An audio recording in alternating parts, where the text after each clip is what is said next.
Okay, in this video, we're going to do a quick thing that is sometimes useful, and you should know how to do this.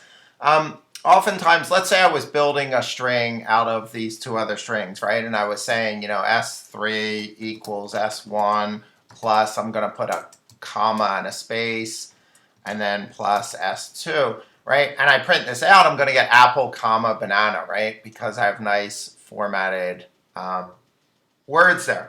Let's say that we were asking the user to enter in this information, and they entered it in, and instead of entering apple, they entered apple, and it had a bunch of spaces there, right? And you read this in, and you didn't know they did that, right? And now we do our join, and all of a sudden we get this, and it looks terrible, and we didn't know there were spaces there. We can use a method that's built into the string class called trim, right? And it's very useful.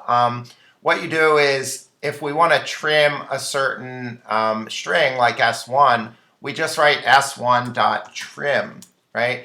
And trim is going to remove all of the leading spaces, if there were any here, and all of the trailing spaces. If there's more than one word in your string, it's not going to remove the spaces in between. It's just going to be the leading spaces. So if there were spaces there, and if there's spaces at the end. So if I run my code now, right, I get a nicely formatted apple banana because trim took off these spaces when I concatenated, right? So trim, again, just gets rid of leading and trailing spaces, right? So if I had apple, comma, pineapple, right? And with spaces, I have this space in here. It's not going to remove that one. It's only going to remove the ones at the beginning and end of the string, right? So if I see, right, I still have my space in there. So trim gets rid of your spaces at the beginning and the end of a string.